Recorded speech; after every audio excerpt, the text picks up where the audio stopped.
Bonjour à tous et merci à vous de vous être inscrits pour assister à ce webinaire qui est destiné aux établissements médico-sociaux et qui traite d'identification primaire.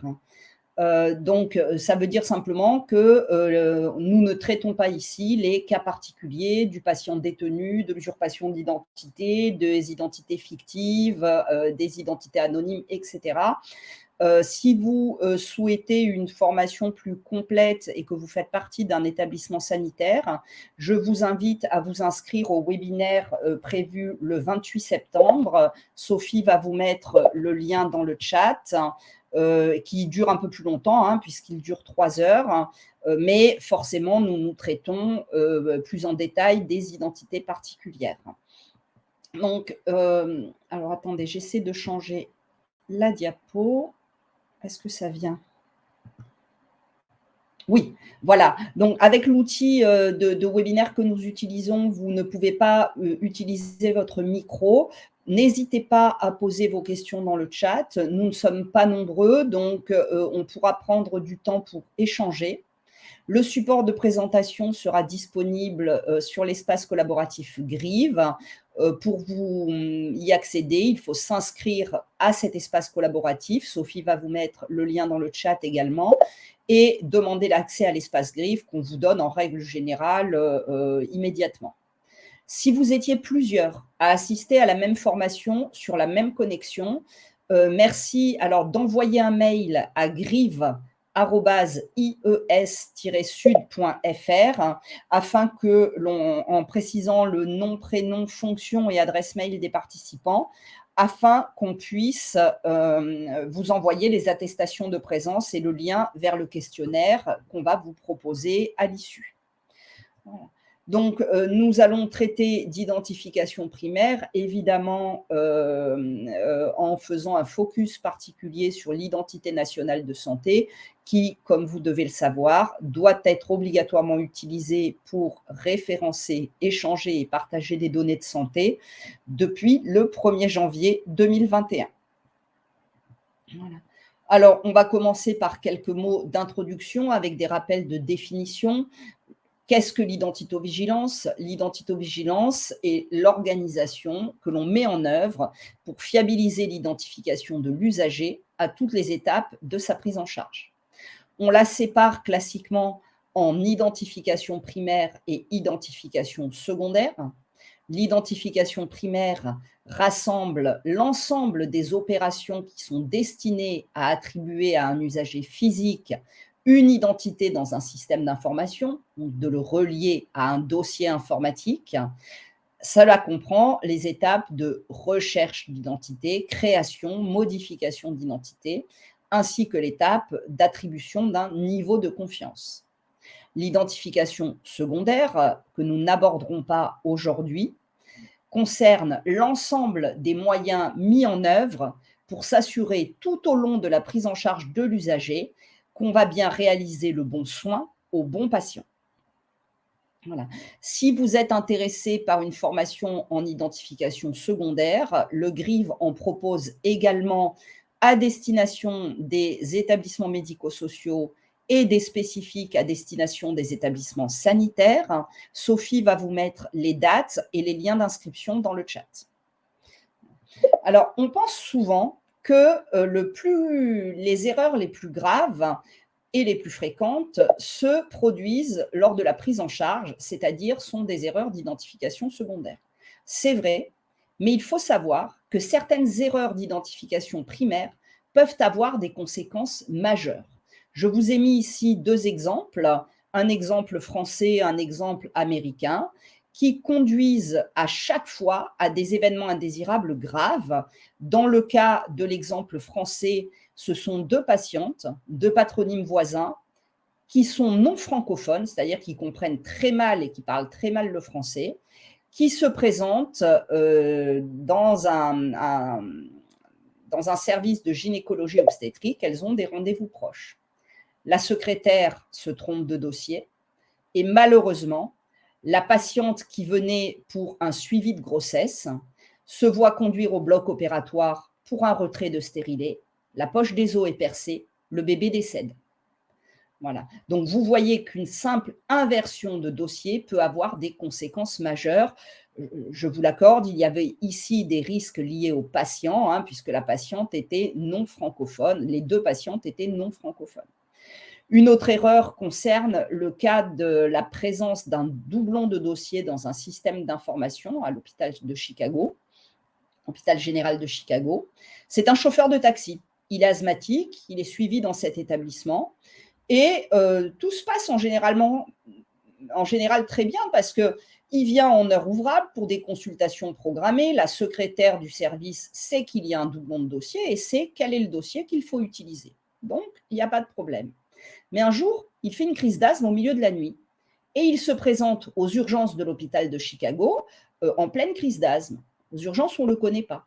Malheureusement, on choisit le mauvais dossier et on administre à ce patient un médicament qui est le plus couramment utilisé pour traiter les crises d'asthme. Malheureusement, l'usager est allergique et l'information est présente dans l'autre dossier. Du coup, le médecin qui le prend en charge n'en a pas connaissance. Le patient fait un choc anaphylactique et passe 3 mois en réanimation. Donc, il porte plainte et l'hôpital est condamné à verser 250 000 $ de dommages et intérêts.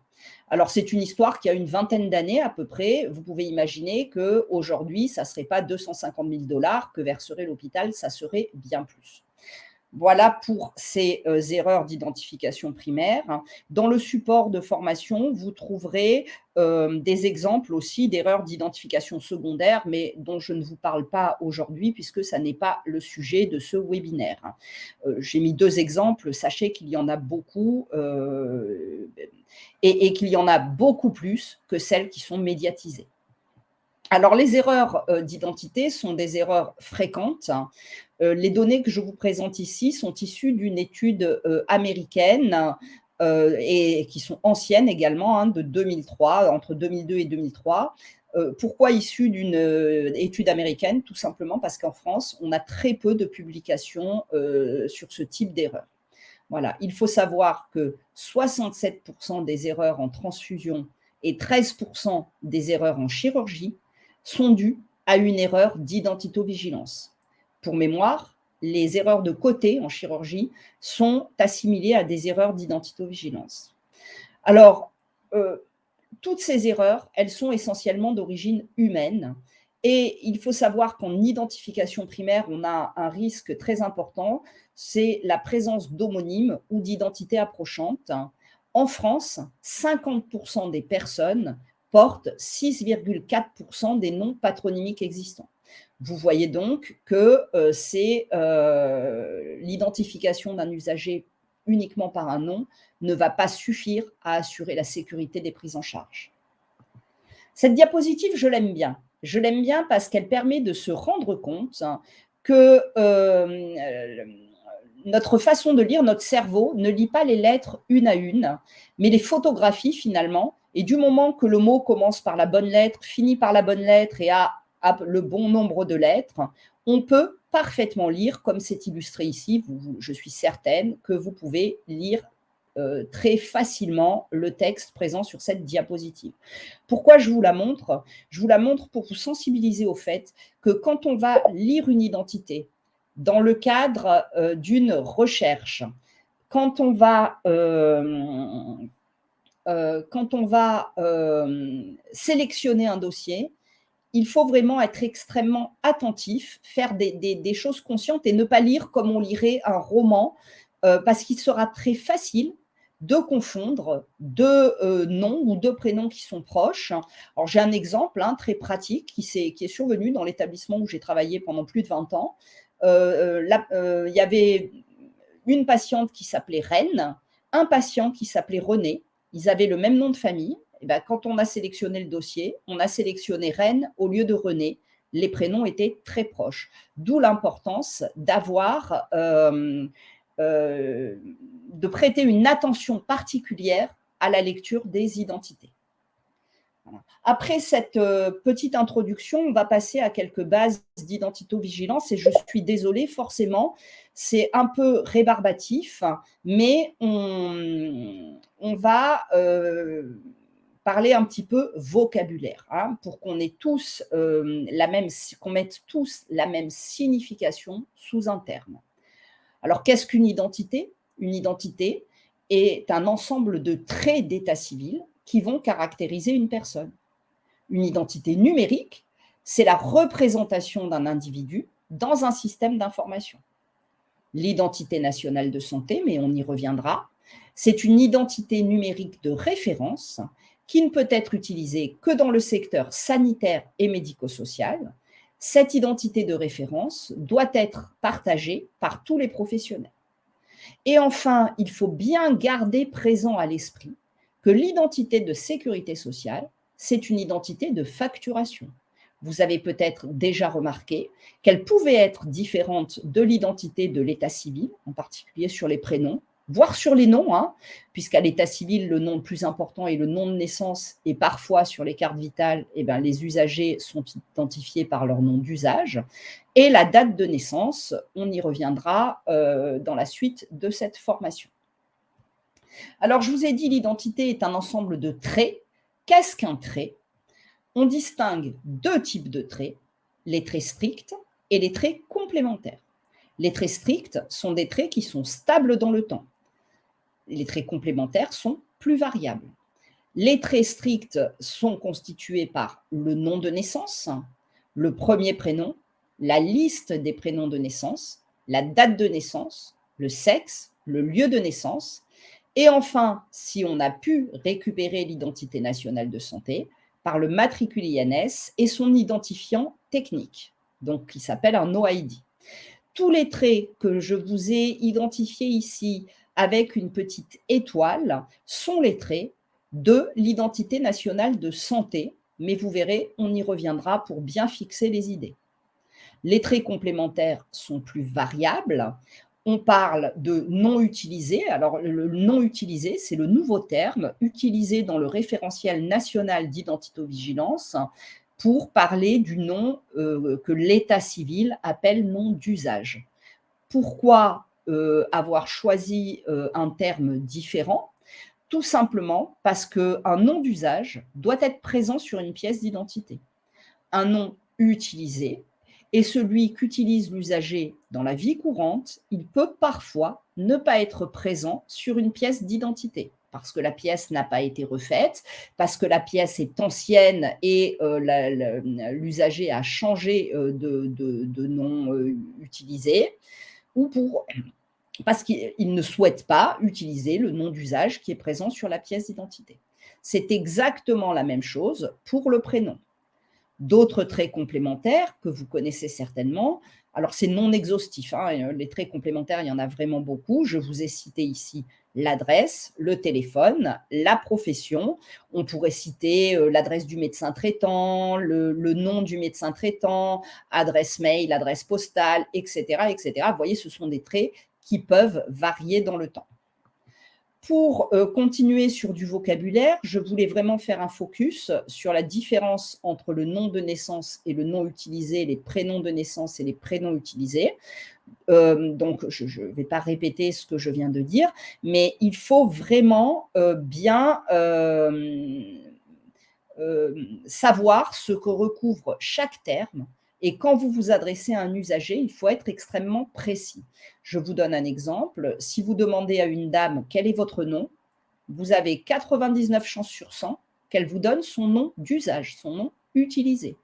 Par contre, si vous lui demandez quel est votre nom de naissance, là, elle va comprendre et elle vous donnera bien son nom de naissance. Donc, c'est extrêmement important d'être précis dans les termes utilisés et utilisés entre professionnels et utilisés dans le dialogue avec l'usager. Voilà. On va faire encore une petite diapositive de vocabulaire et promis, ça sera presque la dernière. Qu'est-ce que des homonymes? Des homonymes sont des usagers qui vont partager des traits ou des identités approchantes. Je vous ai dit tout à l'heure qu'il y avait certains patronymes qui étaient très fréquents en France. Cette fréquence d'homonymie, elle est variable selon les pays et les régions. Il y a des pays qui ont où on va trouver beaucoup plus d'homonymes. l'intérêt ici, vous le voyez tout de suite, c'est bien de rechercher un usager en utilisant la date de naissance parce que en associant date de naissance et nom et prénom, on a moins de risques de faire des erreurs. Voilà. Une usurpation d'identité ou une utilisation frauduleuse d'identité, c'est le fait d'utiliser l'identité d'un autre usager pour bénéficier le plus souvent des droits à l'assurance maladie. Et ce sont des choses qui sont assez fréquentes hein, en fonction des zones géographiques dans lesquelles est situé l'établissement. Évidemment, c'est beaucoup plus fréquent dans les zones de précarité sociale. C'est difficile à dépister, hein, c'est difficile à dépister une utilisation frauduleuse d'identité. Il faut quand même, on peut mettre quelques moyens en place, comme l'utilisation de questions ouvertes sur des traits pas obligatoirement stricts, par exemple, hein, si on a un doute, et de contrôler systématiquement une pièce d'identité. Parce que si on prête volontiers sa carte vitale, on prête bien moins volontiers sa pièce d'identité.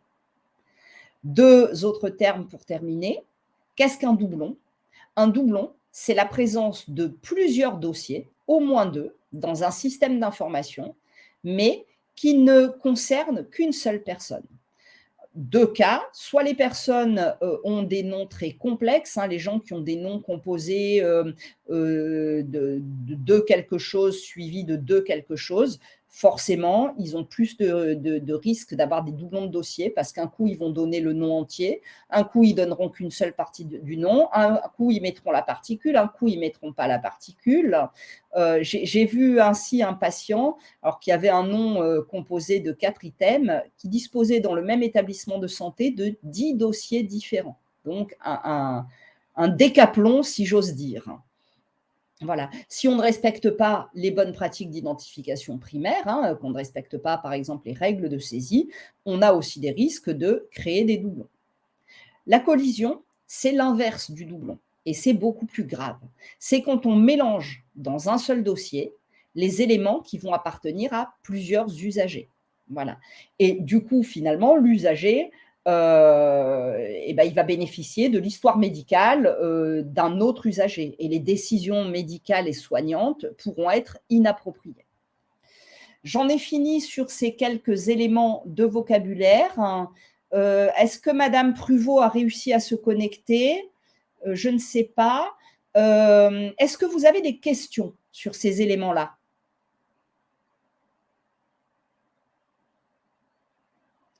Eh bien, écoutez, je vous propose qu'on poursuive. Si vous avez des questions, n'hésitez pas à les poser au fil de l'eau. Et on attaque l'identité nationale de santé.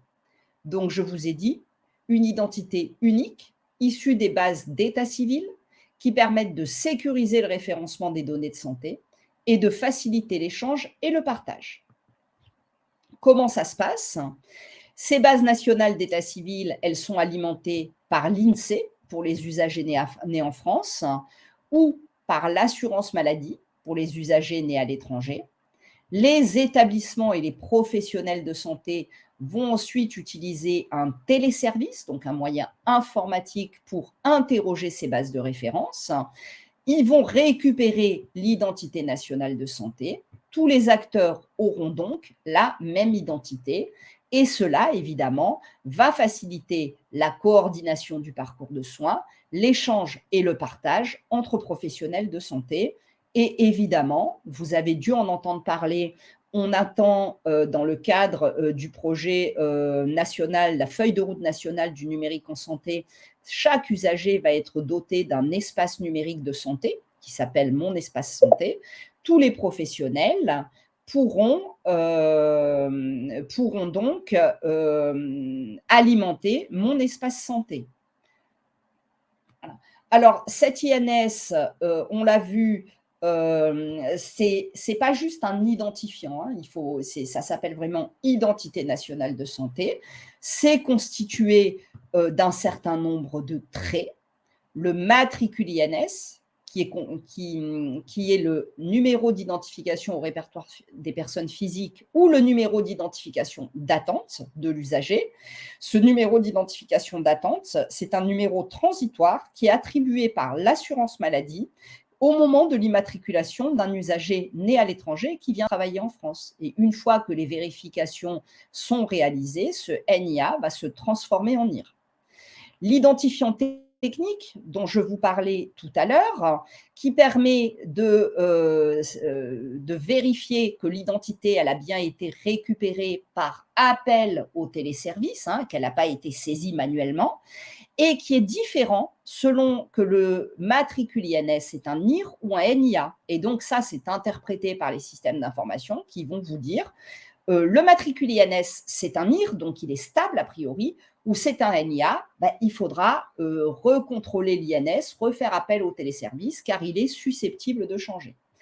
Enfin, 5 traits stricts de référence, le nom de naissance, la liste des prénoms de naissance, qui seront séparés par un espace et pas par une virgule comme sur une pièce d'identité.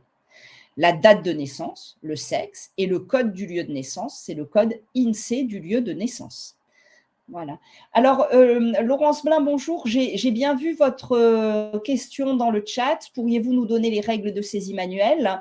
Nous avons une diapositive qui en traite. Du coup, vous aurez la réponse un peu plus tard dans la présentation. Alors, on a parlé du matricule INS, qui était le NIR ou le NIA. Qu'est-ce que c'est ce NIR? C'est un numéro unique qui va identifier l'usager quand il est inscrit dans la base de référence. Et ce matricule, ce NIR, il peut être utilisé dans différentes situations. Il est utilisé par l'employeur pour déclarer un employé à l'URSSAF, par exemple. Il est utilisé également comme numéro de sécurité sociale de l'ouvrant droit. L'ouvrant droit, c'est celui qui travaille et qui cotise à l'assurance maladie. Et maintenant, il est utilisé comme matricule INS. À ce moment-là, c'est bien le NIR personnel pour référencer les données de santé. Je vais vous donner un petit exemple parce que ça, c'est très important que ça soit extrêmement clair dans votre esprit. Un enfant aura le numéro de sécurité sociale de son papa ou de sa maman et aura son propre matricule INS, ce qui fait que les deux numéros seront différents.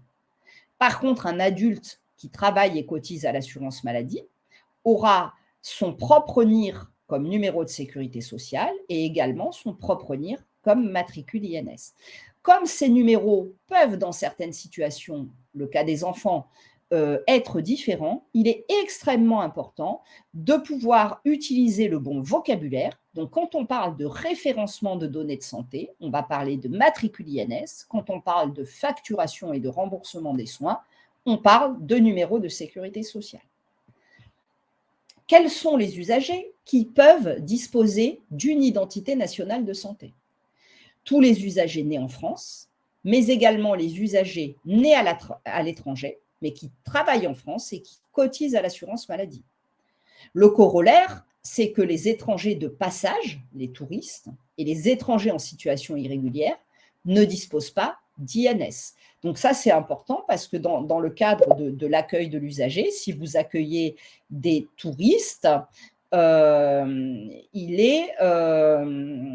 servira à rien d'appeler le téléservice et de récupérer une INS, alors des touristes étrangers, bien sûr, parce qu'ils n'en disposent pas.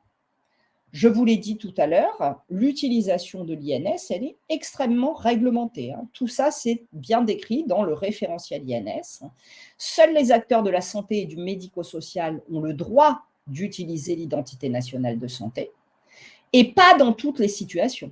L'utilisation de l'INS est interdite si on a un doute sur l'identité alléguée par l'usager. Par exemple, on suspecte une utilisation frauduleuse de l'identité, et dans les cas réglementaires d'anonymat, qui sont les accouchements sous X, par exemple, et tout ce qui est prise en charge des toxicomanies.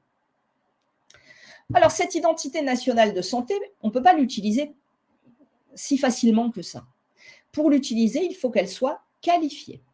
Qualifiée, ça veut dire, c'est ce que je vous ai déjà dit tout à l'heure, elle doit avoir été récupérée ou vérifiée par interrogation de la base d'identité de référence en utilisant le téléservice de l'assurance maladie qui s'appelle téléservice INSI.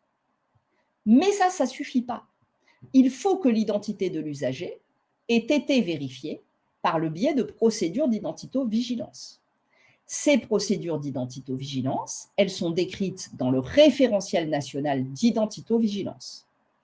Et ça n'est que si l'identité est qualifiée qu'on aura le droit d'utiliser et de transmettre le matricule INS et son identifiant technique. Alors, ce référentiel national d'identito-vigilance, qu'est-ce que c'est? C'est un ensemble de volets qui sont différents. Pourquoi? Parce que comme c'est opposable, on ne pouvait pas imposer aux structures médico-sociales, par exemple, d'avoir les mêmes contraintes que dans une structure sanitaire où il y a beaucoup plus de risques, par exemple des opérations, un flux de patients beaucoup plus important, etc. Donc, il y a un certain nombre de volets, il y en a 7. Le volet 1, principe d'identification commun à tous les usagers est opposable à tous les acteurs. Et ensuite, il y a une déclinaison pour les établissements de santé, les établissements médico-sociaux et ces structures non hospitalières. Ça comprend également les laboratoires de biologie médicale de ville, les cabinets de radiologie. Et également, il y a un volet qui est opposable pour ce qu'on a appelé les structures libérales d'exercice individuel. Donc ça, c'est les médecins, les infirmiers, les kinés libéraux, par exemple. Il y a 2 autres volets qui ont été proposés, mais qui ne sont pas encore publiés. Ce sont 2 volets qui traitent de gouvernance au niveau régional et au niveau national. Ce RNIV, évidemment, il ne peut pas traiter tous les détails et tous les cas de figure, vous imaginez bien, sinon il aurait fait plus de 500 pages. Donc, il y a des documents qui sont produits soit par le réseau des référents régionaux en identito-vigilance, soit au niveau régional par le GRIV, et vous trouverez tout ça dans l'espace collaboratif Agora Social Club, qui complète les recommandations et les exigences de ce référentiel. Ce RNIV, il traite de tout le champ de l'identito-vigilance, les bonnes pratiques d'identification primaire et les bonnes pratiques de gestion de l'INS, évidemment, mais également des bonnes pratiques d'identification secondaire, de gestion des risques, et il a également des exigences en matière de gouvernance, donc de politique et d'organisation. Alors, avant de passer au téléservice de l'assurance maladie, je vais vous présenter un petit peu comment fonctionne ce téléservice. Est-ce que vous auriez des questions?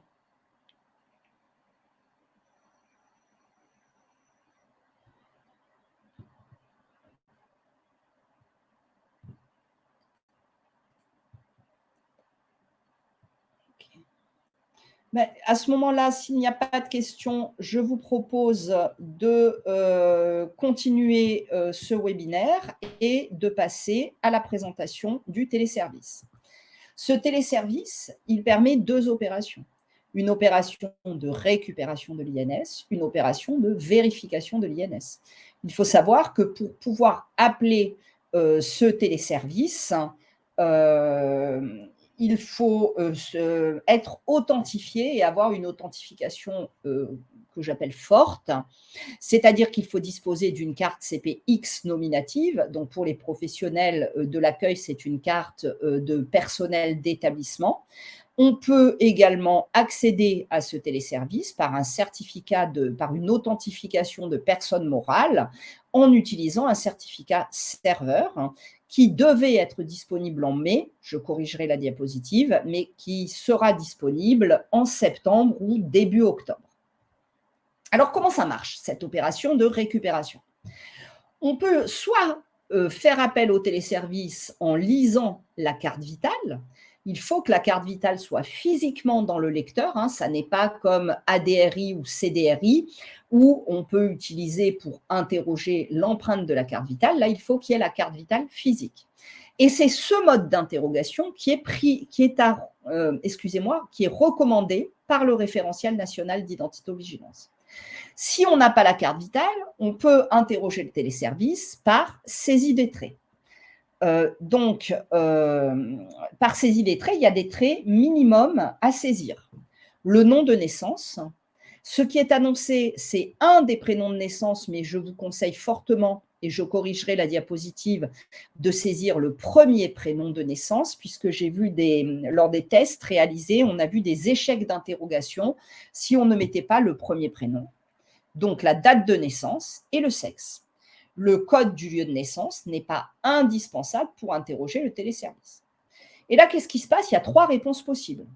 Première réponse, une seule identité trouvée.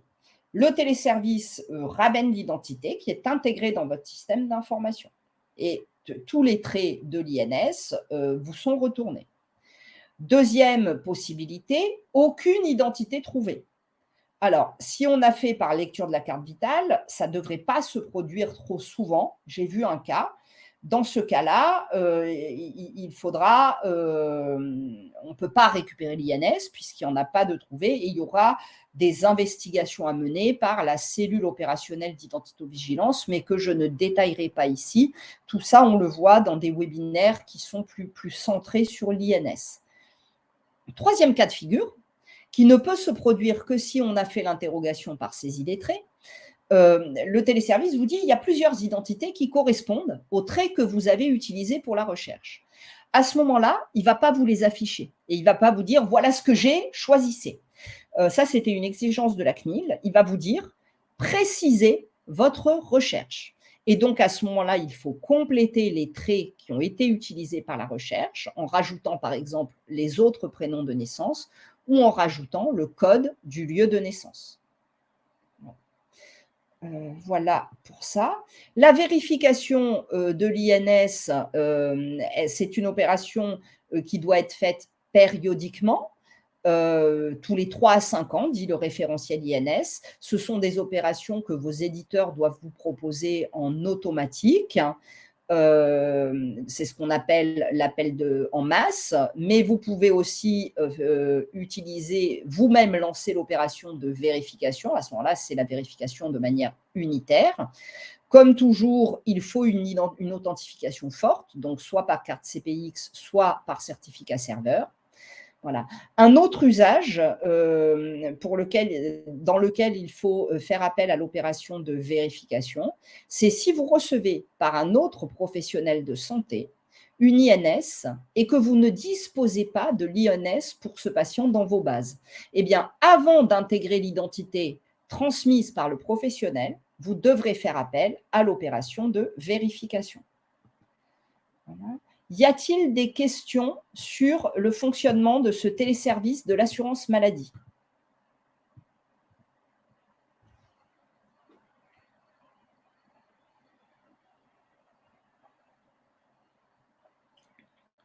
S'il n'y a pas de questions, je poursuis la présentation. Ah, j'ai peut-être une question.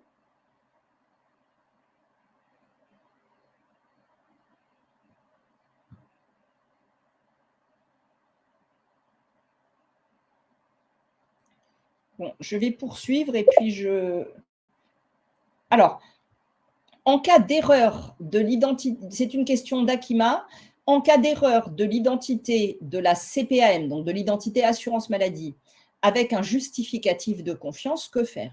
Alors, l'identité que vous devez saisir dans votre système, c'est l'identité présente sur la pièce d'identité. Hein, on verra après quelles sont les pièces d'identité acceptées. Votre éditeur de logiciel, il doit vous proposer des champs spécifiques pour saisir l'identité de facturation. C'est le cas, par exemple, pour la date de naissance. Pour les dates de naissance, c'est déjà le cas dans les logiciels utilisés à l'hôpital et ça va être développé pour les logiciels utilisés en ville ou dans le médico-social.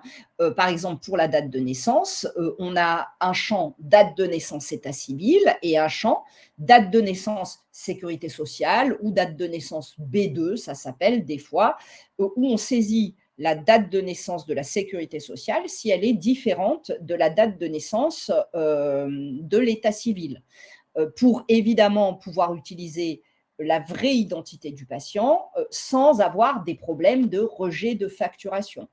Alors, il serait bien évidemment que l'assurance maladie mette ses bases au carré, hein, travaille un peu sur la qualité des bases. Ils sont conscients du problème. Le problème, c'est que eh ben, c'est beaucoup de travail pour mettre ces bases en conformité. Donc, ça sera fait, mais l'échéance est extrêmement lointaine, hein. Quand je dis lointaine, c'est 5 ans, 10 ans, hein. Ce qui doit primer dans vos champs d'identité d'état civil, c'est vraiment la date de naissance, état civil. Maintenant, pour compléter ma réponse, vous pouvez tout à fait avoir une erreur d'identité, voire même de date de naissance sur la carte vitale et utiliser la carte vitale pour interroger le téléservice, car quand le téléservice a été conçu, comme tout le monde était bien conscient des défauts de qualité de la base assurance maladie, et en particulier des discordances de date de naissance entre l'état civil et l'assurance maladie pour les usagers nés à l'étranger dans des pays où il n'y avait pas de registre fiable d'état civil, que ce trait date de naissance n'est pas utilisé pour la recherche par lecture par carte vitale. Ce sont d'autres traits qui sont utilisés. Donc, normalement, vous devez avoir une réponse, même si l'identité de la carte vitale est fausse et que vous utilisez la carte vitale pour interroger le téléservice. Est-ce que, Akima, j'ai répondu à votre question?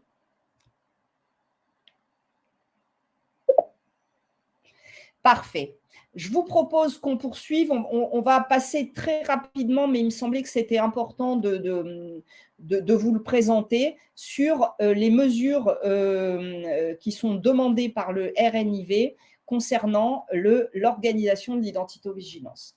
Le RNIV, il vous dit il faut avoir une organisation et des instances locales d'identitovigilance, en particulier un comité d'identitovigilance, alors il appelle ça une instance stratégique d'identitovigilance, et une cellule d'identitovigilance qui s'appelle l'instance opérationnelle dans le RNIV. Le RNIV prend en compte les spécificités des différents types de structures et dit, en établissement de santé, il faut 2 instances distinctes. Par contre, dans le monde médico-social, où il y a moins d'activités à risque, où il y a moins de personnel, une seule instance peut à la fois tenir lieu de comité et de cellule identitovigilance. Ce qui est indispensable, quel que soit le type d'établissement et son secteur, c'est de nommer, d'identifier, de nommer un référent en identitovigilance. Voilà. Au niveau régional, il faut qu'il y ait une organisation un petit peu similaire. Alors pour PACA, ce qui est bien formalisé pour l'instant, c'est la cellule régionale d'identitovigilance, le comité consultatif, hein, qui est le GRIV, le groupe régional d'identitovigilance en santé, et la nomination du référent régional en identitovigilance. Par contre, ce qui n'est pas encore paru, hein, le travail est fini, mais ce n'est pas paru, c'est la composition du comité stratégique. Maintenant, si vous vous rappelez ce que je vous ai dit tout à l'heure, les 2 volets du RNIV traitant de gouvernance ne sont pas parus, ce qui fait que les ARS ont le choix finalement de monter cette organisation régionale ou de ne pas la monter. La seule chose qui est demandée, cette fois-ci par l'Agence du numérique en santé, c'est de désigner le référent régional en identitovigilance. Alors, dans le support que vous pourrez télécharger sur Agora, il y a des diapos qui récapitulent les missions du comité, les missions du référent, etc., etc. Mais je ne vais pas vous les présenter là, je vous les mets sur le support uniquement. Le RNIV, donc, pour organiser l'identitovigilance, évidemment, il y a la nomination des instances, mais il y a aussi la formalisation des documents qualité. Au premier plan, la charte d'identitovigilance, hein, qui va décrire toute l'organisation et toute la politique d'identitovigilance de la structure. Il y a certains items qui sont attendus dans cette charte, hein, je vous les ai mis sur une diapo masquée. Alors, gardez bien à l'esprit que ce support, c'est un support médico-social, hein. Ce n'est pas tout à fait les mêmes exigences dans le sanitaire, et à ce moment-là, vous pourrez télécharger sur Agora Social Club un des supports soit formation identification primaire sanitaire, soit webinaire INS RNIV sanitaire, où vous aurez les éléments spécifiques au RNIV. Donc la charte, et des procédures. Il y a un certain nombre de procédures qui doivent être formalisées, qui sont indispensables dans la structure. Je vous ai mis ici les procédures qui sont listées pour le médico-social. Il va sans dire que pour le sanitaire, évidemment, il y en a plus. Voilà. Et enfin, une fois qu'on a organisé, qu'on a formalisé, il faut quand même vérifier que ça marche. Et pour ça, il faut piloter. Comment on pilote? En identification primaire, on suit des indicateurs. Les indicateurs qui sont en gras ici, donc la proportion d'identité qualifiée, validée, récupérée, provisoire, et on va voir tout à l'heure ce que veulent dire ces termes, sont ceux qui seront probablement à rendre au niveau national. Et en tout cas, ce taux d'identité qualifiée, c'est un indicateur d'usage qui devra être rendu dans le cadre du programme SUN-ES, Ségur Usage Numérique des établissements de santé. Et on a des indicateurs évidemment d'identification primaire, mais également des indicateurs d'identification secondaire, en particulier le suivi des événements indésirables, et des indicateurs de processus. On doit former le personnel à l'identitovigilance, donc on suit le taux de formation du personnel. Évidemment, ces indicateurs ne sont pas exhaustifs. On a beaucoup d'indicateurs en identitovigilance.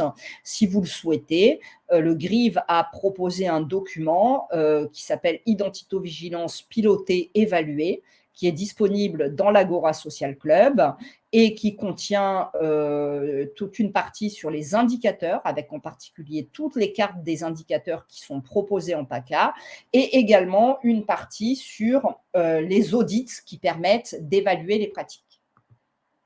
Alors, avant de passer à finalement dans le vif du sujet et vraiment de détailler les bonnes pratiques d'identification primaire, est-ce qu'il y a des questions sur cette première partie du webinaire?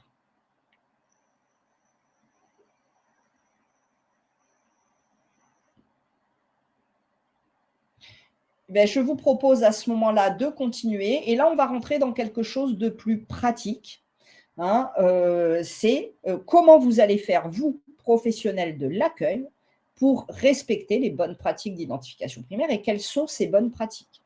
Tout d'abord, quand on accueille un usager, on va recueillir son identité, on va l'interroger. On va l'interroger obligatoirement par question ouverte. Pourquoi? Parce que si on a un usager âgé qui ne comprend pas bien, il n'ose pas dire qu'il est un peu sourd, si on lui dit « Vous êtes bien monsieur Dupont ?» il n'a pas compris, il n'ose pas vous faire répéter, il vous dit oui et c'est fichu. C'était pas monsieur Dupont, c'était monsieur Durand. Pareil dans les salles d'attente, etc. Donc, je vous ai mis ici des exemples de questions ouvertes. Quelle est votre date de naissance? Quel est votre nom de naissance? Quel est le nom que vous utilisez dans la vie courante? Ou quel est votre nom d'usage? Quel est votre premier prénom? Etc. etc. Évidemment, si vous avez l'usager en face de vous et qu'il vous présente une pièce d'identité, vous pouvez vous contenter de quelques traits, pas tous, mais il faut quand même si vous avez une pièce d'identité dans la main, il faut quand même poser à minima les questions ouvertes de quelle est votre date de naissance, quel est votre nom de naissance, quel est votre premier prénom de naissance. Deux raisons. Première raison, si vous êtes devant une usurpation d'identité, des réponses un peu hésitantes peuvent vous faire suspecter cette usurpation. Deuxième raison, et ça se voit en établissement de santé, vous pouvez avoir des usagers qui ont plusieurs pièces d'identité dans leur portefeuille, tout simplement parce qu'ils ont ceux de leurs enfants mineurs. Alors, ça m'est arrivé, là c'est vraiment expérience personnelle. Et ils sont pressés, ils ne font pas attention, ils sont fatigués, ils sortent une pièce d'identité, ils vous l'attendent, et c'est celle d'un des enfants. Et si vous ne l'interrogez pas par question ouverte et que vous vous contentez de saisir l'identité qu'il y a sur la pièce d'identité, vous allez saisir l'identité de quelqu'un d'autre. Donc, même si ça vous paraît superflu, je vous assure que le fait de demander de décliner l'identité, y compris si on a une pièce d'identité, c'est indispensable.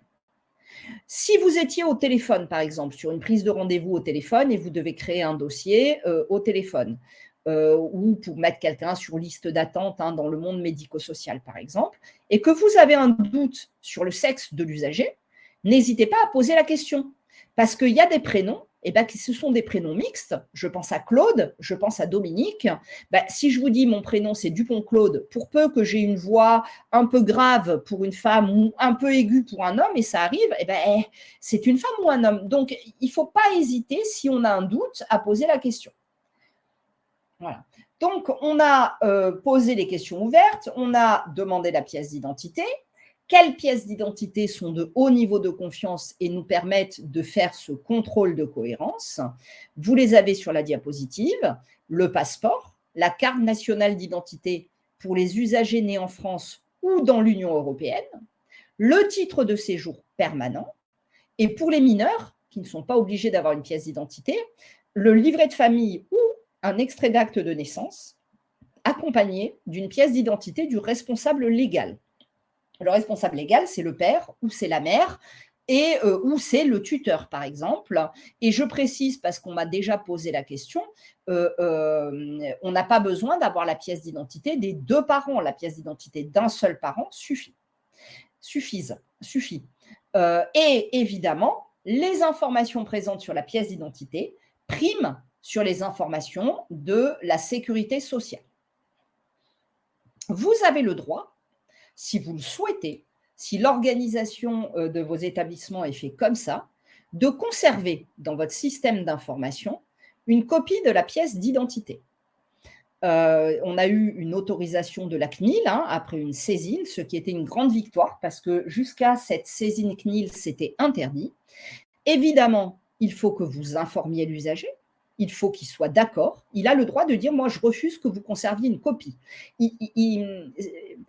Éventuellement, il pourrait vous dire, je refuse de vous la présenter, mais ça n'arrive pas très souvent. Par contre, il a le droit de vous dire, je refuse que vous conserviez une copie. Il faut absolument préférer la numérisation, si votre système le permet, à la photocopie. Pourquoi? Parce qu'après, il faut le gérer, ça. La CNIL a dit, 5 ans après la dernière venue de l'usager, les pièces d'identité doivent disparaître des dossiers. Donc, vous imaginez, si c'est une photocopie, il faut aller aux archives, il faut ouvrir tous les dossiers, il faut prendre la photocopie, etc. Si c'est une numérisation, eh ben, l'éditeur va vous proposer probablement un script informatique qui va supprimer automatiquement ces pièces d'identité. Donc, vous voyez que la gestion est bien plus simple. Voilà. Cette pièce, elle doit être chiffrée. Ça veut dire votre éditeur, il doit vous proposer un chiffrement de la pièce pour, au cas où il y aurait une cyberattaque ou une intrusion dans votre système, ces pièces d'identité des usagers ne puissent être exposées ou volées. Voilà. Et enfin, tout le monde n'a pas besoin de voir cette pièce d'identité. Donc la CNIL a bien précisé, cette pièce doit être accessible uniquement aux personnes ayant besoin d'en connaître. C'est-à-dire, ce qui est important, c'est la finalité. Et donc, les personnes qui ont besoin d'en connaître, c'est les admissions, la cellule opérationnelle d'identité-vigilance et les professionnels de l'accueil. Et enfin, dernier point, je l'ai mis en rouge parce que c'est très important, même si votre système d'information vous l'autorise, il vous a prévu le champ qui allait bien et tout ça, il est interdit de saisir un numéro de pièce. Interdit. Donc voilà sur ce petit focus sur la copie de la pièce d'identité qui sont des éléments extrêmement importants. Alors, Akima nous demande comment fait-on pour le chiffrement du justificatif? Est-il du ressort des informaticiens? Alors, je pense qu'il faut poser la question à vos informaticiens. S'ils ont les moyens de le faire, eh ben, c'est très bien. Par contre, je pense que c'est si vous numérisez la copie dans votre référentiel identité, c'est plutôt à l'éditeur, il me semble, de vous proposer une solution de chiffrement. Alors ça, par contre, ça ne fait pas partie des exigences des dossiers de spécification de référencement. Donc, je ne sais pas si les éditeurs vont le développer en premier. Vous avez une fiche pratique du réseau 3RIV. Donc, sur le support, vous aurez le lien pour accéder à cette fiche. Cette fiche, elle a été rédigée en collaboration avec la juriste de la direction interministérielle du numérique en santé. Donc, au niveau juridique, elle est carrée. Et suite à la VICNIL, évidemment. Bon, je vous ai fait un résumé là-dessus, mais elle est un petit peu plus détaillée par rapport aux éléments que je viens de vous présenter. Voilà. Donc, comment on fait pour rechercher une identité? On a accueilli notre patient. On a pris sa pièce d'identité. Maintenant, avant de le créer, évidemment, il faut qu'on le recherche dans le système d'information. Pour le rechercher, on va toujours, toujours, toujours taper la date de naissance en premier critère. Pourquoi? Je vous ai mis des exemples, hein, c'est vécu, c'est moi et mon père, les exemples. J'ai changé un chiffre de l'année, d'accord? Sur la date de naissance de mon père, il n'était pas né en 63, il était né en 33. Vous voyez, j'ai changé un chiffre. Vous voyez que si je tape le nom et le prénom en premier, bah, Oliver Manuel, Oliver Manuela peut confondre, hein. Rappelez-vous la diapo tout à l'heure du cerveau qui photographie les lettres. 22 08 63 20 08 68, eh ben, c'est pas loin, hein, un petit moment d'inattention, une petite fatigue, beaucoup de monde, on est pressé. On peut confondre. Par contre, et donc on peut confondre, on peut sélectionner le mauvais usager et faire une collision du coup. Par contre, si j'ai tapé ma date de naissance en premier, eh ben, vous voyez que 20 08 68, j'ai deux usagers, j'ai Dupont-Marc et Oliver Manuela. Eh ben, mon œil humain, il va pas, et mon cerveau, ils vont pas confondre Dupont avec Oliver et Marc avec Manuela. Donc, c'est très important de toujours utiliser la date de naissance en premier critère. Et pourquoi la taper en premier?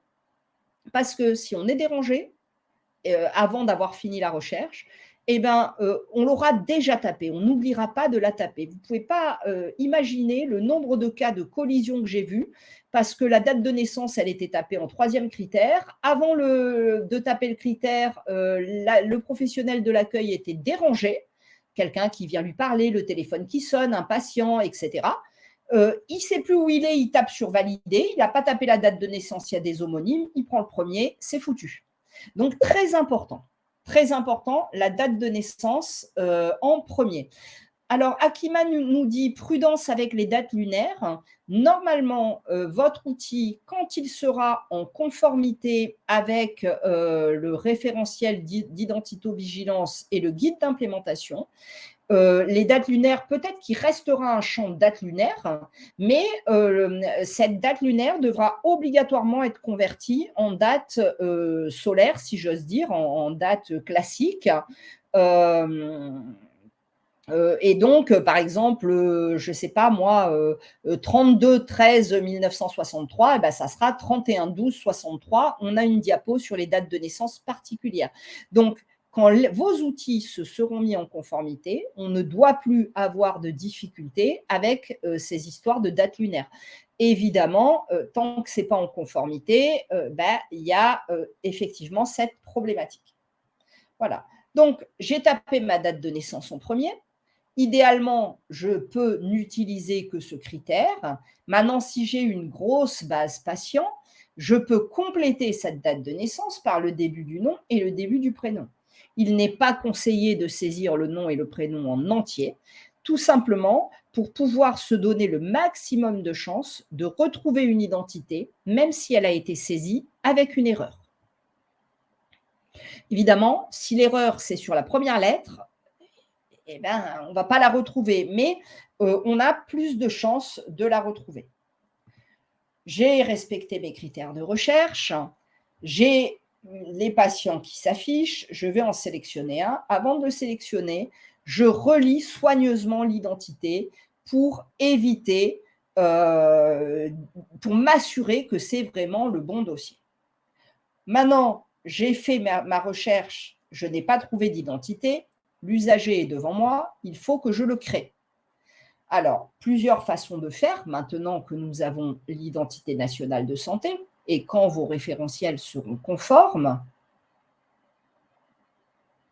on peut créer l'identité localement, puis interroger dans un second temps le téléservice, ou alors interroger directement le téléservice par lecture de la carte vitale et créer l'identité en utilisant l'INS retourné.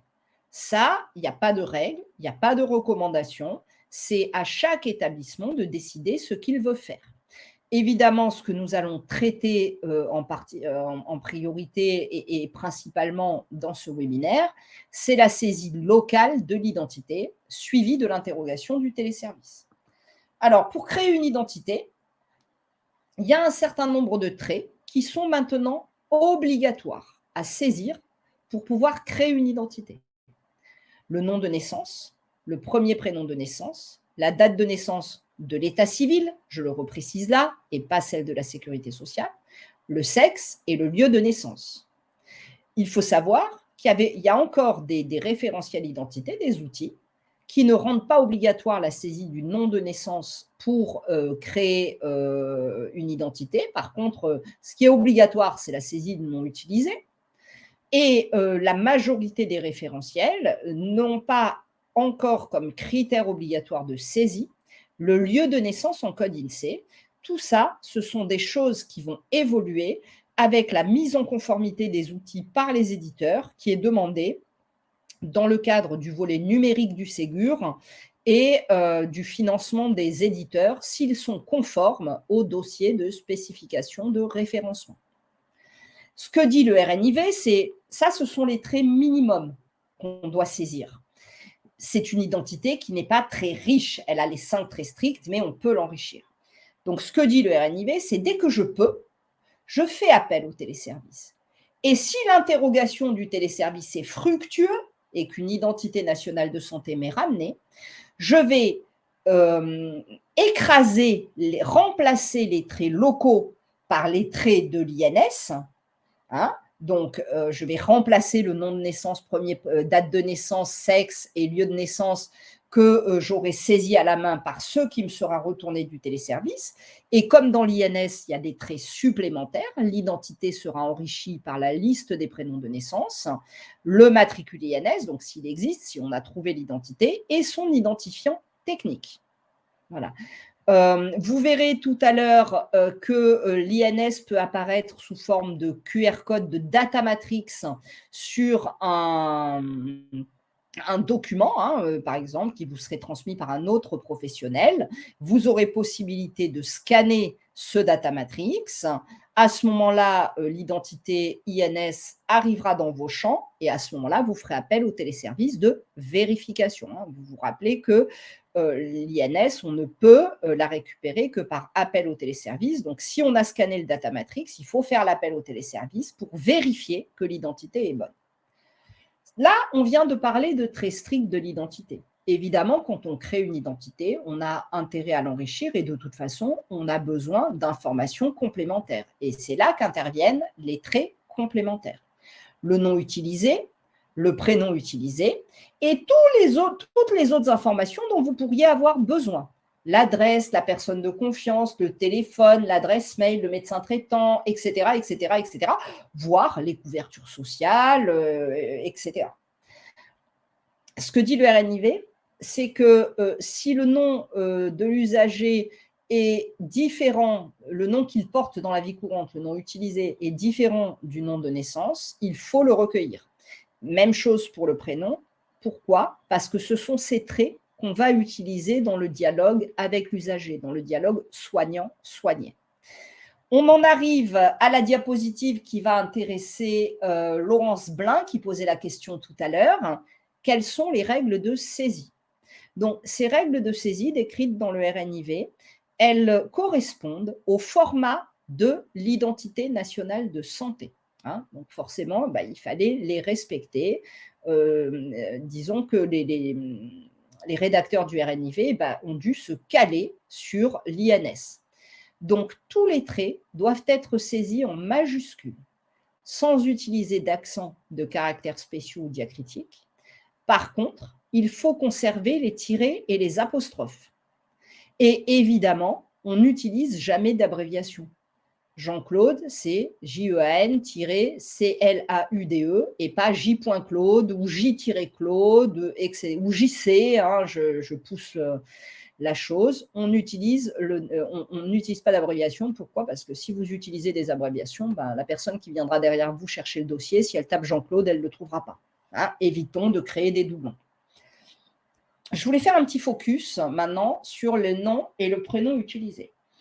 En fait, le RNIV laisse libre les structures dans le choix de cette politique. Soit la structure se dit « moi, je respecte strictement les règles de l'état civil. Donc, je ne saisirai un nom utilisé que s'il est présent sur une pièce d'identité. Et je le saisirai s'il est présent, même si l'usager ne le souhaite pas. Même chose pour le prénom. Il faut savoir que l'article 57 du Code civil dit « Tout prénom présent sur une pièce d'identité peut être utilisé comme prénom usuel ».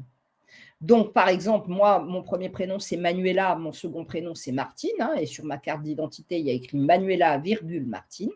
Si j'arrive dans votre établissement et je vous dis voilà ma pièce d'identité, je m'appelle Manuela, Martine, mais dans ma vie de tous les jours, je veux qu'on m'appelle Martine, vous ne pouvez pas refuser. Mais évidemment, ce champ prénom utilisé doit être saisi dans un champ spécifique de votre système d'information et pas dans le champ premier prénom. Les éditeurs doivent faire évoluer les outils pour vous proposer ce champ. Voilà. Sur les pièces d'identité, on peut aussi avoir la mention prénom usuel 2 points et puis un prénom. Après, vous pouvez choisir d'écouter l'usager et de saisir ce que va vous dire l'usager. C'est-à-dire, j'arrive dans votre structure, je vous donne ma pièce d'identité, je m'appelle toujours Manuela, Martine, mais je vous dis mon prénom utilisé, c'est Diane. Et ce n'est pas écrit. Eh bien, vous pouvez accepter de le saisir. Si vous avez dit, moi, je ne me base pas sur la pièce d'identité pour ces 2 traits complémentaires et j'écoute l'usager et je fais selon la volonté de l'usager. Pareil, je peux très bien me présenter chez vous, avoir un nom d'usage mentionné sur ma pièce d'identité, mais vous dire non, mais je viens de divorcer, la pièce d'identité, je ne l'ai pas fait refaire, je ne veux pas utiliser ce nom. Et à ce moment-là, vous ne le saisissez pas. Et enfin, vous pouvez faire une sorte de mix des 2 options, pour le nom utilisé hein, en particulier. C'est de dire, moi, je ne saisirai un nom utilisé que s'il est écrit sur une pièce d'identité. Par contre, s'il y a un nom sur la pièce d'identité, un nom utilisé, et que l'usager me dit non, non, je ne veux pas l'utiliser, il est présent sur la pièce, mais je ne l'utilise pas, ma pièce est vieille, je ne l'ai pas faite refaire, etc., etc., à ce moment-là, vous acceptez de ne pas le saisir. Voilà. Donc, s'il y avait des questions, c'est un petit peu complexe, hein, cette affaire de nom et prénom utilisés, n'hésitez vraiment pas à poser les questions dans le chat si je n'avais pas été claire. En attendant les questions, je poursuis. Là, on est dans des choses un petit peu complexes. Hein. Il y a le cas particulier des dates de naissance incertaines. Donc, on a un petit peu échangé là-dessus tout à l'heure lors d'une réponse aux questions. Il faut savoir qu'il y a certains usagers qui sont nés dans des pays où l'état civil est incertain, qui n'ont pas de jour et de mois de naissance. Donc, dans la base d'état civil, hein, dans la base INSEE, la date de naissance, ça sera 00/00 année. Ça, ce n'est pas un format date, hein, on est bien d'accord. Sur la carte vitale, en règle générale, c'est 1er janvier. Et sur la carte d'identité, hein, selon les règles de l'état civil, c'est le 31 décembre. Donc, évidemment, vous allez saisir 31/12, la date de la pièce d'identité. Si sur la pièce d'identité, vous aviez XX/XX/1960, à ce moment-là, vous saisissez également 31/12. Hein, ce sont les règles de l'état civil. Malheureusement, certaines pièces d'identité ne les respectent pas toujours. Et vous ne pouvez pas saisir XX dans votre champ date de naissance dans votre système d'information parce que XX, ce n'est pas un format date, ça sera refusé. Si par hasard, seul le jour de naissance était absent, à ce moment-là, il faut saisir 01. Et si c'était uniquement le mois de naissance qui était absent, à ce moment-là, à la place du mois de naissance, on saisit 01 également. Donc, je récapitule. Si on n'a pas de jour et de mois de naissance, on saisit 31/12. Si on n'a pas de jour de naissance, on saisit 01. Si on n'a pas de mois de naissance, on saisit 01. Ce sont des règles d'état civil qui ont bien été reprises dans le référentiel national d'identité-vigilance. Il va sans dire que pour ces usagers-là, où le format de la date de naissance dans la base état civil, c'est 0000, ils ne pourront pas avoir d'INS. Vous ne pourrez pas récupérer l'INS parce que votre système, il va vous dire, moi, 00, je ne connais pas, ce n'est pas un format date, donc je ne peux pas l'intégrer. Et il y a d'autres cas particuliers, certains usagers, toujours nés à l'étranger, qui n'ont pas de nom ou de prénom. Dans ce cas-là, vous recopiez à l'identique ce qui est mentionné sur la pièce d'identité. Des fois, il y a écrit SP, des fois, il y a écrit XX, des fois, il y a écrit sans prénom ou sans nom, des fois, il n'y a rien écrit, le champ est vide. Si le champ était vide, vous ne pourrez pas laisser un champ vide dans votre système d'information, puisqu'on a dit que le prénom ou le nom étaient des traits obligatoires pour créer une identité. Dans ce cas-là, moi, je vous conseille d'écrire sans espace nom ou sans espace prénom, selon le cas. Il est parfois difficile de pouvoir lire des pièces d'identité étrangères, parce qu'elles ne sont pas formatées comme les nôtres. Des fois, ce n'est pas écrit en français, on ne sait pas à quoi les champs correspondent. Le groupe des référents régionaux en identito-vigilance, le 3RIV, a produit un guide de lecture des pièces d'identité étrangères que je vous invite à consulter, voire à télécharger pour mettre à disposition de vos structures. Évidemment, ce guide est évolutif. Chaque fois qu'on trouve un cas particulier supplémentaire, il est enrichi. J'ai donc accueilli mon usager, je l'ai recherché dans le système, je ne l'ai pas trouvé, j'ai créé l'identité. Maintenant, il faut que je lui attribue un niveau de confiance. Alors, cette diapositive est un petit peu complexe. N'hésitez pas à poser des questions si jamais je ne suis pas claire. Je suis désolée, mais ce sont des sujets qu'il faut qu'on aborde. Il y a 4 niveaux de confiance de l'identité.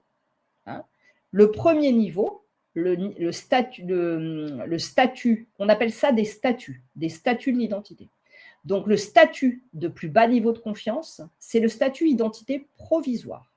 C'est le statut d'une identité qui est créée par saisie manuelle et qui n'est pas contrôlée par rapport à une pièce d'identité de haut niveau de confiance. Si je peux contrôler la cohérence de cette identité saisie avec l'identité présente sur une pièce à haut niveau de confiance, à ce moment-là, moi, le professionnel de l'accueil, je passe cette identité au statut validé. Et c'est un statut de plus haut niveau de confiance que le statut provisoire. Il y a 2 autres statuts qui vont témoigner de la présence de l'INS. Ce sont le statut récupéré, qui est qui correspond au statut d'une identité qui a été créée par interrogation du téléservice ou remplacement des traits qui existaient localement par les traits qui sont retournés par le téléservice. Mais la cohérence de ces traits n'a pas été vérifiée par rapport à une pièce d'identité à haut niveau de confiance. Enfin, le statut de plus haut niveau de confiance est le statut qu'il faut atteindre, car c'est le seul qui permet la transmission du matricule INS et de l'identifiant technique. C'est le statut identité qualifiée. C'est donc une identité qui a été créée par récupération des traits INS, donc interrogation du téléservice et récupération des traits, et dont la cohérence a été contrôlée par rapport à un dispositif de haut niveau de confiance. Donc là, on a attribué un statut à notre identité. On peut encore enrichir, si on le souhaite, les informations liées à cette identité. Et pour cela, on peut utiliser des attributs de l'identité. Le RNIV fait le focus sur 3 attributs. On va commencer par l'attribut identité homonyme. Je note parce qu'il faudra que je renumérote. On va commencer par l'attribut identité homonyme. Cet attribut, il est utilisé quand vous avez plusieurs identités approchantes dans votre base patient. Et à quoi ça sert? Ça sert à attirer l'attention du professionnel qui va utiliser cette identité, qui va la rechercher, qui va la sélectionner, qui va mettre un dossier, des éléments médicaux dans un dossier, etc. Ça veut dire qu'il faut que je fasse particulièrement attention. Dans ma base, il y a plusieurs identités qui se ressemblent. Donc, avant de la sélectionner, je vais bien vérifier tous les traits pour être sûr que j'ai bien sélectionné le bon dossier. Cet attribut identité homonyme, évidemment, il autorise l'appel au téléservice. Ce n'est pas le cas des 2 autres attributs, identité douteuse et identité fictive, qui interdisent, eux, l'appel au téléservice. Je vous rappelle que dans le référentiel INS, on dit il n'est pas autorisé d'appeler le téléservice si on a un doute sur l'identité de l'usager.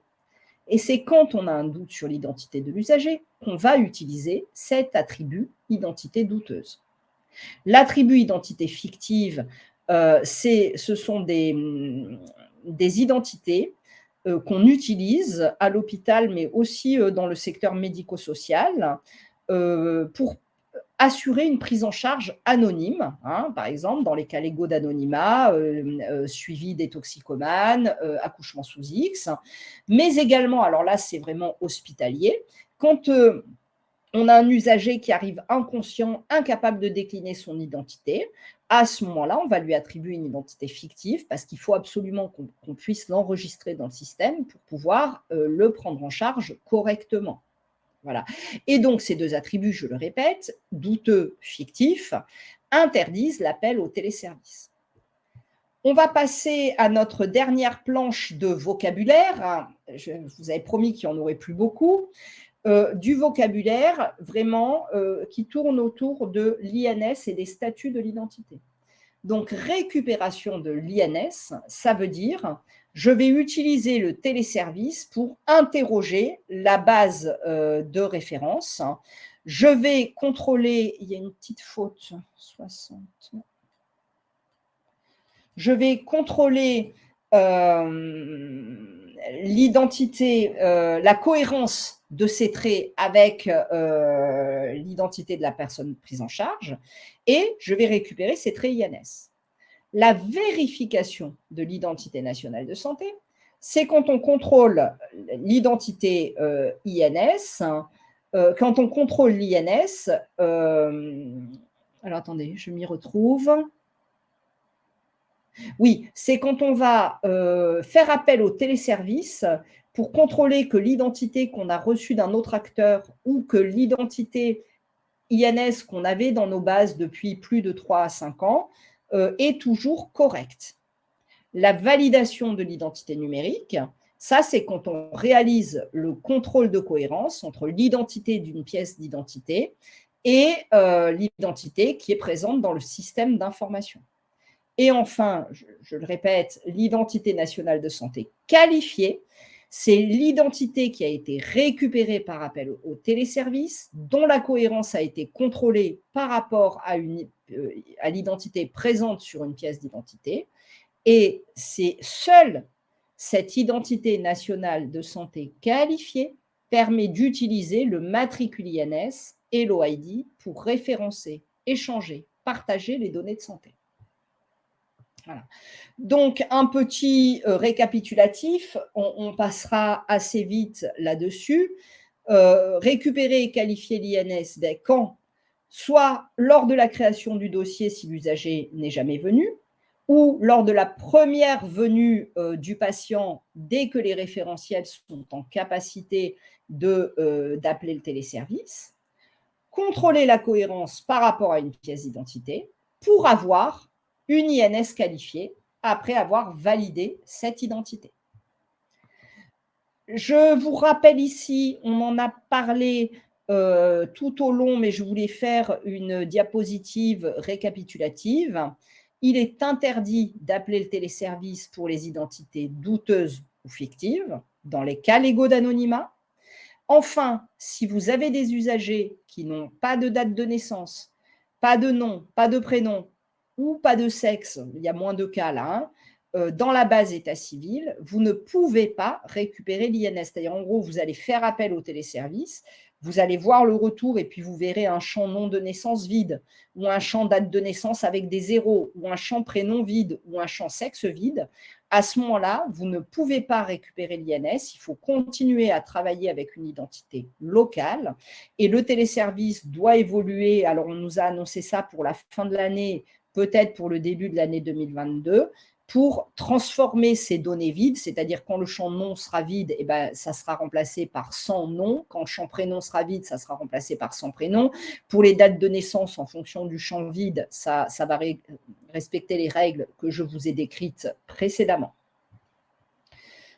Alors, cette INS, si on la récupère, ce n'est pas juste pour la garder bien au chaud dans notre référentiel identité.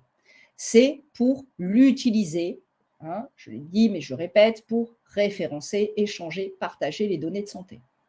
Donc, il y a des règles hein, d'affichage et d'impression de l'identité sur les documents. Donc, si l'INS est qualifié.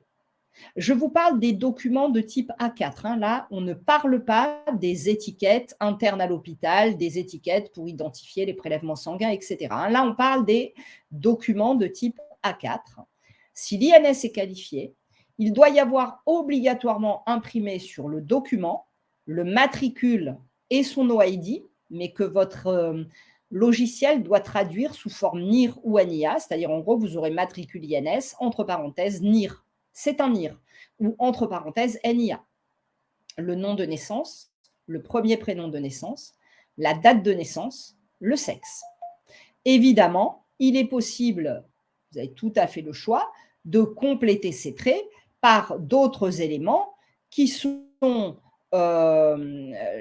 les autres prénoms, le code du lieu de naissance et le nom et le prénom utilisé, hein, qu'on peut mettre également sur les autres, sur les impressions, hein.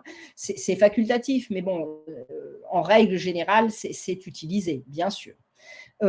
Tous les traits qui sont là, donc ceux qui sont obligatoires et les autres prénoms et le code du lieu de naissance, ils sont présents dans ce qu'on appelle le data matrix INS dont je vous parlais tout à l'heure. Et ça, vos éditeurs doivent vous le proposer.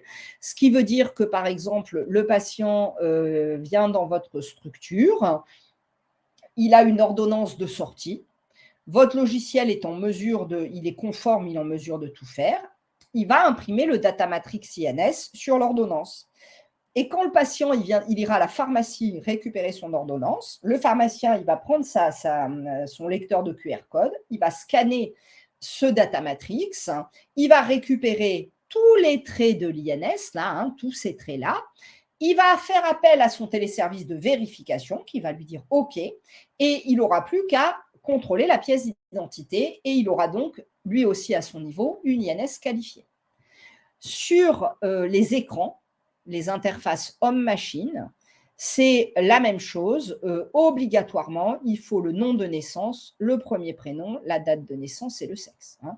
Là, je vous parle des écrans, par exemple, du dossier patient, du dossier unique de l'usager, dossier unique informatisé.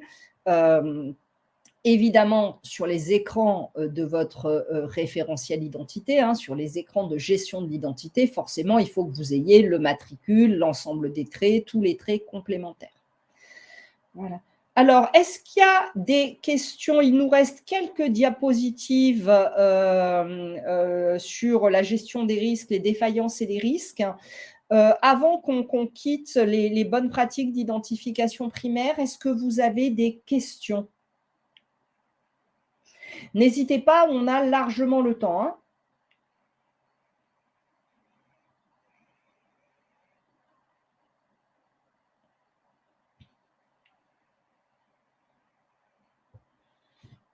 Eh bien, je vous propose de continuer et nous terminerons sur les défaillances et les risques.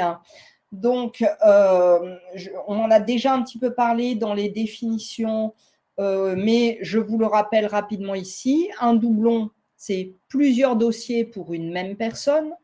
Une collision, c'est mélange de données de plusieurs usagers dans un seul dossier. Le risque de doublon, normalement, devrait diminuer avec l'utilisation de l'INS, hein, puisque tout le monde, finalement, en faisant appel au téléservice et en récupérant l'INS, il n'y aura pas d'erreur de saisie, de faute d'orthographe, etc. Par contre, le risque de collision ne va pas du tout être géré par l'INS et au contraire, une collision pourra avoir une portée plus importante puisque l'INS, son objectif, c'est de partager les données. Donc, si on partage dans le dossier de M. Durand des données qui appartiennent à M. Dupont, vous imaginez que ça peut être nettement plus grave. Risque de doublon, c'est souvent, on ne respecte pas les bonnes pratiques, hein, donc on n'a pas fait la recherche, on crée directement un dossier, ou on n'a pas respecté les règles de saisie lors de la création du premier dossier. Résultat, quand on le recherche, on a mis une abréviation par exemple, on ne trouve pas, donc on en recrée. Collision, c'est, par exemple, on n'a pas utilisé la date de naissance comme critère de recherche et on a sélectionné un homonyme, hein, non-respect des bonnes pratiques. Après, ça peut être des erreurs humaines, hein, des fautes d'inattention, ça arrive. Et ça peut être aussi lors de l'utilisation frauduleuse de l'identité par un usager. Voilà. Alors, il y a une question d'Akima qui nous demande sur la carte e-Vital, donc l'application carte Vitale, hein, qui est attendue en 2022, y aura-t-il un QR code ou l'INS? Alors, non, pas tout à fait, enfin, pas pour l'instant. QR code, il n'y aura pas. Il y aura pas. Par contre, ce qu'il est prévu, mais plutôt à l'horizon 2023, c'est que l'application carte vitale, donc ce que vous appelez la e-carte vitale, va pouvoir elle-même appeler elle va porter l'identité nationale de santé, mais elle portera en plus ce qu'on appelle un dispositif d'identification électronique de niveau substantiel qui aura valeur de pièce d'identité. C'est-à-dire que pour ces usagers, à partir de 2023, qui présenteront une appli carte vitale, l'app CV, il n'y aura plus besoin de demander la pièce d'identité pour le contrôler. Ce qui est prévu également, c'est qu'elle porte une photo de l'usager, alors une photo informatique, hein, qu'on pourra contrôler, pas la toute petite photo qu'il y a sur les cartes actuelles, hein, où on ne reconnaît personne. Et si jamais on a un doute, on se dit je suspecte une usurpation, on pourra comparer cette photo avec l'usager qui est en face. Maintenant, le mode de fonctionnement très précis de l'identification substantielle de cette carte, on ne le connaît pas encore, hein, puisque c'est pour plutôt 2023, les travaux sont en cours. Voilà. Les situations à risque de collision, je vous les ai décrites, donc on va passer sur cette diapositive. Il y a un autre sujet auquel il faut vraiment réfléchir et qui est quelque chose d'assez sensible et qui est un nouveau risque qui arrive avec l'identité nationale de santé, c'est les erreurs d'attribution d'une INS. Donc, soit par exemple, on a une carte vitale qui porte plusieurs bénéficiaires et on s'est trompé en sélectionnant le bénéficiaire quand on a interrogé le téléservice. Ou alors, on a fait une erreur de sélection de dossier lors de l'accueil d'un patient. Hein, on a pris un homonyme au lieu de prendre le bon patient. On interroge le téléservice par lecture de la carte vitale, hein, et pas par saisie des traits. Il ramène une identité, on ne fait pas attention, ce sont des identités proches, on l'accepte. Erreur d'attribution d'INS.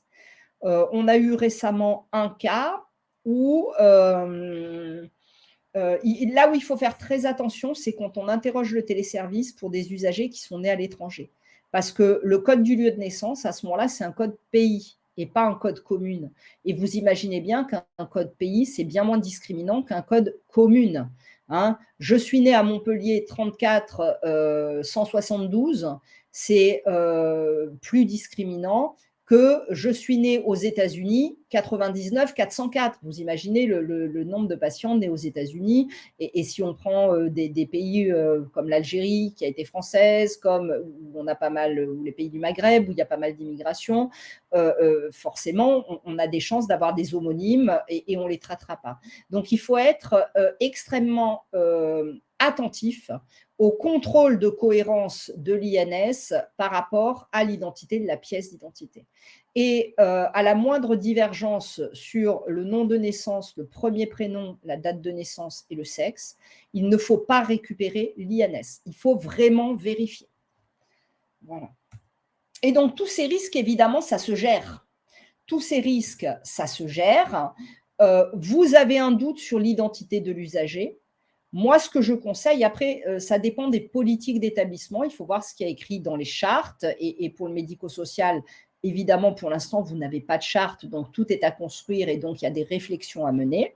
Moi, ce que je conseille, c'est de créer un doublon. Parce que c'est bien plus facile informatiquement de fusionner deux dossiers, de les réunir, que de les séparer en étudiant un à un tous les éléments qui sont dans le dossier, en se posant la question, ils appartiennent à l'usager A ou ils appartiennent à l'usager B. Donc, c'est plus facile de fusionner que de décollisionner. Donc, au moindre doute, moi, je conseille de créer un nouveau dossier. J'ai dépisté un doublon. je le signale, de façon à ce que ce doublon potentiel soit étudié, pour s'assurer qu'il s'agit bien d'un doublon et non d'un homonyme, et je le signale pour traiter le problème. J'ai dépisté une collision ou j'ai dépisté une erreur d'attribution de l'INS, là, c'est un problème qu'il faut signaler immédiatement pour qu'il soit traité en urgence. C'est une urgence. Alors, écoutez, j'en ai fini, quasiment fini avec la présentation. Voilà. Sachez qu'il y a pas mal de documentation à votre disposition, à la fois sur l'INS, évidemment, mais pas que. Ça, ce sont… alors, quand vous cliquez sur le lien sur le support, vous arriverez sur le site, là où ça vous permet de télécharger le document. Ça, ce sont des documents qui sont proposés au niveau national. Vous avez également de la documentation qui est proposée par le GRIV et depuis hier, on n'a pas mis le support à jour. Depuis hier, on n'a pas mis ce support à jour parce que c'est tout récent. Nous proposons deux nouvelles fiches pratiques qui sont accueil, recherche, création d'une identité et signalement des anomalies d'identité. Alors, ce sont des fiches un peu de bonnes pratiques et des fiches d'aide à la rédaction des procédures. On vous mettra les liens sur cette diapositive-là avant de mettre le support en ligne. Attendez, je note pour ne pas oublier. Fiche pratique. Voilà, et sur la droite, vous avez toutes les fiches qui ont été proposées dans le cadre du réseau des référents régionaux en identitovigilance. Pareil, ce sont des liens hypertextes, donc vous pouvez les télécharger en cliquant sur le lien. Nous arrivons au bout de cette formation. Il y a une question d'Akima qui nous demande « Est-ce que l'INS permettra de savoir si l'usager est décédé ?» Eh bien, pas pour l'instant. C'est une évolution que nous avons demandée. C'est en train parce qu'effectivement, ça serait extrêmement intéressant, mais ne serait-ce qu'en vérification pour pouvoir archiver les dossiers, etc. C'est des informations qu'on n'a pas obligatoirement et qui seraient vraiment intéressantes à avoir. Nous avons demandé ça au niveau national. C'est en cours d'étude. Parce que c'est une évolution du téléservice, parce qu'il faut donc rajouter cette information dans ce qui sera retourné. Voilà. Donc, qu'est-ce qui va se passer maintenant ? Alors, attendez, alors je note. Il y a une question de Marion qui nous dit « Nous sommes un établissement médical MCO monoactivité dialyse. Pouvons-nous être considérés comme non hospitaliers, pas d'activité à risque, moins de 5 créations par jour et nombre de patients inférieurs ?» Alors, tout à fait, Marion. Vous rentrez, d'après ce que vous me décrivez, vous rentrez dans les critères d'éligibilité. Je vous conseille de bien prendre connaissance de la fiche pratique 13 que vous voyez là, aide à la décision en vue d'autoriser certains établissements de santé à appliquer le RNIV 3.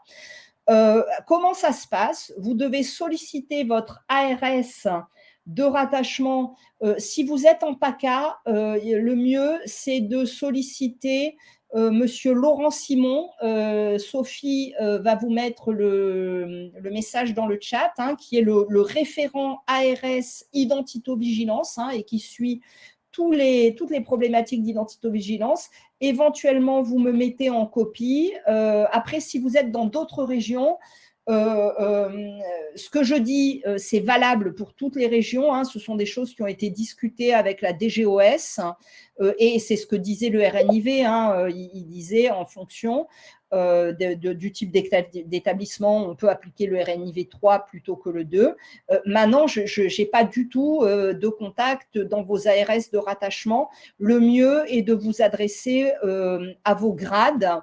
Normalement, il y a dans chaque grade un référent régional en identitovigilance et la liste des référents régionaux en identitovigilance, elle est présente sur le site de l'ANS. Je crois qu'on l'a noté quelque part. Alors, il me semblait qu'on l'avait… Voilà, ici, vous voyez, liste des référents régionaux en identitovigilance. Donc, pour les gens, donc pour PACA, c'est moi. Pour les gens hors PACA, n'hésitez pas à aller sur le site de l'ANS et à identifier votre référent pour lui poser les questions. Voilà. Écoutez, qu'est-ce qui va se passer maintenant ? Évidemment, on va vous envoyer une attestation de formation, de participation, pardon, au webinaire. On va vous proposer de répondre à un questionnaire d'évaluation des connaissances. Et si vous avez plus de la moitié des bonnes réponses, à ce moment-là, on vous délivrera une attestation de formation. Et enfin, on va vous proposer de répondre à un court questionnaire de satisfaction. Il y a 5 ou 6 questions qui nous permet d'évaluer finalement la pertinence des formations qu'on organise. Est-ce qu'on doit changer les choses? Est-ce que vous attendiez autre chose? Est-ce que ça correspondait tout à fait à ce dont vous aviez besoin? Donc, merci de prendre quelques minutes pour y répondre parce que nous, ça nous permet de réajuster tous ces webinaires, hein, puisqu'on les retravaille. À chaque fois, je les fais un petit peu évoluer pour prendre en compte les remarques. Je vous remercie à tous de votre attention. Nous finissons un petit peu plus tôt, mais finalement, il vaut mieux être en avance plutôt qu'en retard. N'hésitez pas à poser les questions si vous en avez encore dans le chat. Si par hasard vous en aviez d'autres, vous pouvez toujours les envoyer à grive@ies-sud.fr, y compris si vous avez démarré l'appel au téléservice et la récupération de l'INS, que vous rencontrez des discordances entre l'INS et la pièce d'identité. On sait qu'il y en a. Hein. Moi, dans les éléments que j'ai eus, il y en a à peu près 5%, mais maintenant, il faut fiabiliser encore ces chiffres. Hein. Donc, vous n'hésitez pas à nous contacter et on est là pour vous apporter un avis d'expert, hein, en vous disant, bah, là, il ne faut pas qualifier, là, on peut qualifier, et en vous expliquant pourquoi on peut ou on ne peut pas qualifier, et en vous donnant évidemment les éléments à communiquer à l'usager pour qu'il fasse rectifier les erreurs. Hein.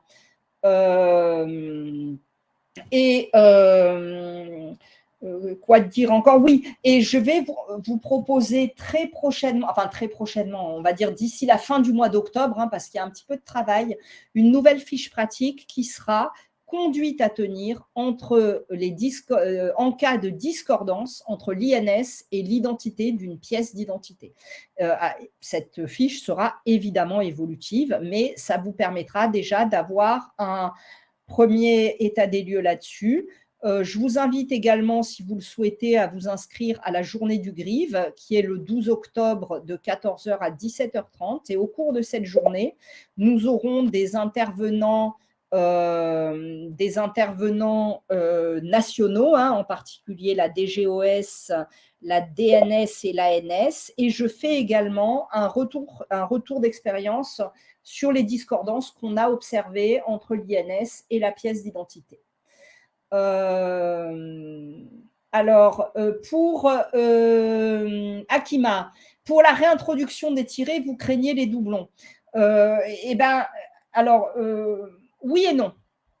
Oui et non. Oui, si votre outil n'évolue pas. Dans le RNIV et dans le guide d'implémentation, il est bien inscrit que les logiciels doivent considérer les tirets, les apostrophes comme des espaces, on va dire, ou les espaces comme des tirets apostrophes dans les mécanismes d'interrogation et de recherche de la base. Donc, c'est peut-être pas le cas actuel de votre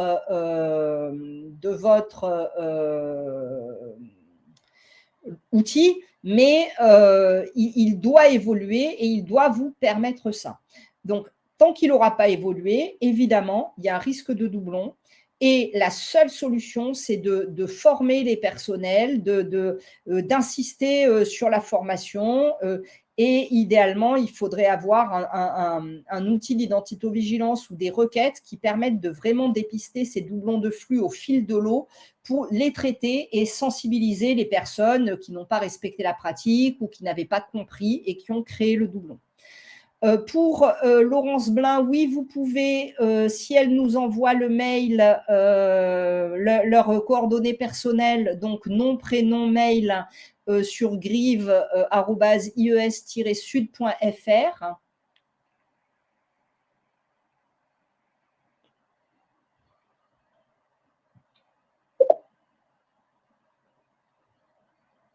Ouais.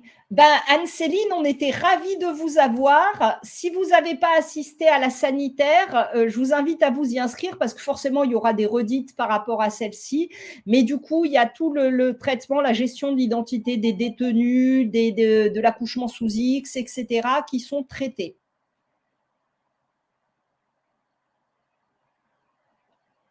Eh bien, écoutez, s'il n'y a plus de questions, je vous propose de clôturer ce webinaire. Je vous remercie à tous de votre participation et je vous dis peut-être à bientôt pour un nouveau webinaire. Bonne journée à tous. Ah, alors, il y a encore une question.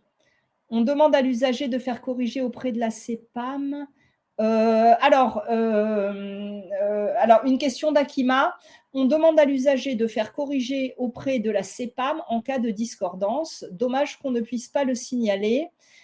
Établissement de santé, CPAM un peu cloisonné. Souvent, pas d'action de l'usager car pas d'impact facturation. S'il y a des erreurs, ce n'est pas la CPAM qu'il faut le signaler. C'est en fait sur servicepublic.gouv.fr où il y a un formulaire de signalement. Je vous invite à aller sur le site de l'ANS pour télécharger le dépliant qui est proposé d'information de l'usager pour faire corriger une erreur d'identité sur la base INSEE. Si c'est une erreur d'identité sur la pièce d'identité, à ce moment-là, il faut se rendre à la mairie pour essayer de faire refaire la pièce. Je dis essayer parce que certaines mairies, actuellement, comme elles sont surchargées, certains bureaux d'état civil, si la pièce n'est pas périmée et que l'erreur n'est pas de grandes conséquences, refusent de faire les pièces. Il y a aussi un travail en cours là-dessus. Akima, si vous êtes intéressé par un développement plus important des discordances et de la conduite à tenir par les discordances, je vous invite à vous inscrire au prochain webinaire INS-RNIV établissement de santé où on a 1 heure entière sur toutes ces problématiques de discordance. Alors, ce document, c'est un flyer qui a été fait par l'ANS que vous trouvez sur le site de l'ANS.